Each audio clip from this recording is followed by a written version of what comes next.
तो पूरा डिटेल में इस वीडियो में हम आपको एनालिसिस बताने वाले हैं, इसलिए वीडियो को शुरू से लेकर लास्ट तक देखिएगा। तो बताइए सर, कैसा रहा आपका पेपर? बढ़िया रहा, पेपर अच्छा है। पेपर का लेवल कैसा है? मतलब सबसे पहले शुरुआत करते हैं नंबर ऑफ अटेम्प्ट के साथ। तो कितने अटेम्प्ट किए आपने? मैंने 89 किए। 89 अटेम्प्ट किए, बहुत शानदार। तो पेपर में क्या 2022 से अभी तक कुछ चेंजेस देखने को मिले हैं? क्या हुआ है?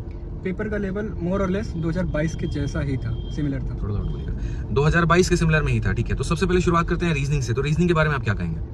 रीजनिंग भी प्रीवियस ईयर जैसी ही थी, कुछ क्वेश्चन ट्रिकी हो सकते हैं, इसीलिए मैं सजेस्ट करूंगा कि रीजनिंग को पहले ना करके बाद में करें, क्योंकि रीजनिंग में हो सकता है आप थोड़ा सा टाइम एक्स्ट्रा ले जाएं और वो टाइम जो है वो प्रेशर बढ़ा दे बाकी सेक्शन पे। बाकी के तीनों सेक्शन अटेम्प्ट करें, उसके बाद रीजनिंग करें तो हो जाएगी। रीजनिंग भी प्रीवियस ईयर जैसी थी, 2-1 क्वेश्चन हो सकते हैं थोड़े से ट्रिकी हों। तो रीजनिंग में जैसे अगर हम सीरीज की बात करते हैं कि वो पकड़ में नहीं आता है सवाल, या फिर अगर हम टीचर्स के सवालों को देखते हैं तो लंबे लंबे स्टेटमेंट रहता है, स्टेटमेंट कंक्लूजन हो गया, सिलोगिज्म हो गया, तो क्या कुछ वैसा लेवल रीजनिंग का देखने को मिला या फिर नॉर्मल, मतलब नॉर्मल पैटर्न था? नहीं, नॉर्मल पैटर्न नहीं था, बिल्कुल ही बेसिक क्वेश्चन थे।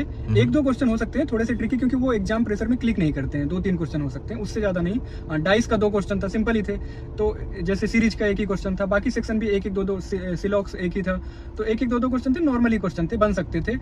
बट 1-2 क्वेश्चन हो सकते हैं ना क्लिक, हो सकता है कि ना क्लिक करे। बाकी reasoning normal previous year based ही था। तो कितने अटेम्प्ट रीजनिंग में आपने किया? मैंने 23 किए थे। 23 सवाल किए। 2 कौन से छोड़े आपने? शायद मिसिंग नंबर का 1 था, या दोनों ही वो सिमिलरिटी का था, ऐसे कुछ करके था। जो नंबर था वो क्लिक नहीं कर रहा था। क्लिक नहीं कर रहा था, ठीक है। तो चलिए रीजनिंग के बाद आते हैं जीएस के ऊपर। तो जीएस में सबसे पहले बच्चों का रहता है करंट अफेयर को लेकर सवाल, कि करंट अफेयर के सवाल कैसे थे, क्या थे। तो लास्ट कितने समय का करंट अफेयर पूछा गया था और बच्चों को कितने समय का करंट अफेयर पढ़ के जाना चाहिए? सर, करंट अफेयर्स को 2 सेक्शन में डिवाइड कर सकते हैं। जैसे मान लीजिए अगर 5 क्वेश्चन थे करंट अफेयर्स के, तो 2 तो रिसेंट के ही थे, यानी 2000 जनवरी, दिसंबर 2022, जनवरी 2023, फरवरी, ऐसे करके।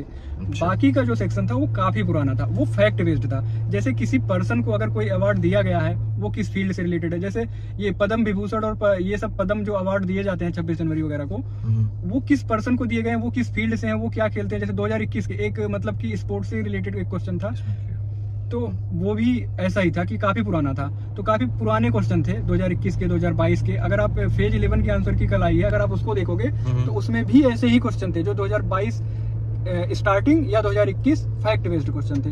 तो कह सकते हैं कि बहुत ज्यादा फायदा नहीं है कि अगर आप पिछले 6-8 महीने की करंट अफेयर्स अच्छे से करके जाते हो तो 1-2 क्वेश्चन मिल सकते हैं, बट ज्यादातर क्वेश्चन थोड़े पुराने हैं। और जो स्टैटिक वाला पार्ट है, तो स्टैटिक में बच्चे को क्या पढ़ के जाना चाहिए? मतलब स्टैटिक में 2-3 चीजें मैं बता देता हूँ। एक तो पॉपुलेशन से रिलेटेड, जो जनसंख्या से रिलेटेड क्वेश्चन आते हैं, 1-2 क्वेश्चन आ ही रहा है। आज के पेपर में भी 2 क्वेश्चन था, और फेज 11 वाले में भी हर शिफ्ट में 2 क्वेश्चन था। छोटा सा टॉपिक है, इसको जरूर देख लीजिए। बुक्स एंड ऑथर देख लीजिए। इसके अलावा घराना पूछा था, कि मतलब सर्टेन पर्सनालिटी का नाम देखिए, वो किस घराने से है। इसके अलावा म्यूजिक, वो कौन सा म्यूजिकल इंस्ट्रूमेंट बजाते हैं, इससे रिलेटेड 2 क्वेश्चन थे। मतलब एक घराना और एक कौन सा म्यूजिकल इंस्ट्रूमेंट वो बजाते हैं। इसके अलावा रिवर से क्वेश्चन। तो वैसे ही क्वेश्चन है जैसे प्रीवियस ईयर में होते हैं, कि बहुत सारे क्वेश्चन देख के ऐसा लगता है कहाँ से पूछ लिया गया, क्या है। तो ऐसे ही क्वेश्चन थे। एक क्वेश्चन था जैसे कि जो नागरिकता है, वो आर्टिकल में कौन से आर्टिकल में है, 2 से 4 में है, 5 से 11 में है, ऐसे करके था।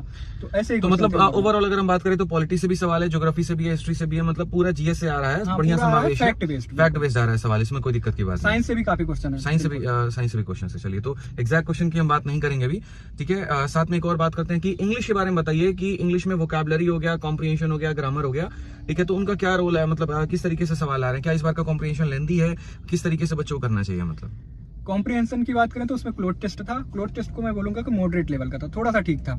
इसके अलावा ग्रामर बिल्कुल ही बेसिक ग्रामर, बेसिक अंडरस्टैंडिंग आपको होनी चाहिए, वही ग्रामर थी और कुछ भी नहीं था। वो कैब इजी टू मॉडरेट कह सकते हैं, 1-2 वर्ड हो सकता है आपको ना क्लिक करे, बाकी प्रीवियस ईयर बेस्ड ही थे। ईडीएम भी और वो कैब भी पूरी प्रीवियस ईयर की ही थी। अच्छा, और सबसे लास्ट में आते हैं मैथ्स में। तो मैथ्स में बताइए, मैथ्स का पेपर कैसा था? क्योंकि बाहर जैसे बच्चे बता रहे थे, अभी मैं मिला उनसे, तो कह रहे थे कि सर मैथ्स में भी नॉर्मल लेवल है, लेकिन अगले शिफ्ट में भी मतलब थोड़ी सी संभावना है पेपर्स के टफ होने की। क्योंकि मुझे भी ऐसा लग रहा है कि एक ही लेवल का पेपर तो नहीं होने वाला सभी शिफ्ट में। फिलहाल इस शिफ्ट के बारे में बात करें तो क्या था मैथ्स का लेवल? मैथ्स का लेवल मैं कहूँगा कि फर्स्ट शिफ्ट जो थी वो ईजी कहूँगा मैं।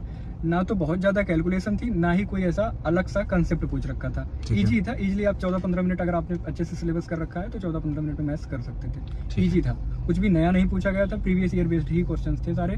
जैसे 2022 के अगर आपने अच्छे से कर रखे हैं तो सारे क्वेश्चन आप अटेम्प्ट कर सकते हैं। जो रिसेंट के एग्जाम्स हैं, जैसे कि भाई फेज 11 हो गया, बच्चों के लिए क्या रिकमेंडेशन सही रहेगा कि लास्ट कौन सा पेपर वो करके जाए? मतलब जो भी रिसेंट के एग्जाम्स में एमटीएस के टॉप 120 क्वेश्चन हमने टेलीग्राम पे डाल रखा है, वो आप कर सकते हो। फेज 11 का कुछ 300 क्वेश्चन है, हो सकता है हम कल तक डाल दें, वो आप कर सकते हो। इसके अलावा CHSL मेंस देख सकते हो। तो यही थोड़े थोड़े क्वेश्चन देख लो। कुछ टॉपिक हैं जिनको आप देख सकते हो, मैं कहूंगा जैसे सर्कुलर मोशन से एक क्वेश्चन पूछा गया था आज की शिफ्ट में, तो आप सर्कुलर मोशन, रेस और इंस्टॉलमेंट, क्योंकि इंस्टॉलमेंट के क्वेश्चन फेज 11 में देखने को मिले हैं, तो हो सकता है आने वाली शिफ्ट में भी मिले देखने को और मिल सिंपल जाए। वाली भी मिल सकती है। बहुत शानदार, क्योंकि बहुत कंपाउंड तो पूछा ही जा रहा है, बट मैंने फेज 11 में देखा है सिंपल वाले भी आ रहे हैं, तो वो भी देख लीजिए। ठीक है। तो लगभग अगर हम बात करें तो पेपर का लेवल इजी टू मॉडरेट है, और जिसमें अगर हम एवरेज अटेम्प्ट की बात करें तो 80+ आराम से होगा। हाँ 75-80 अगर आप 75 attempt से करके आ रहे 80 का एवरेज अटेम्प्ट आज के बढ़िया। शिफ्ट का है, फर्स्ट शिफ्ट का है। बिल्कुल।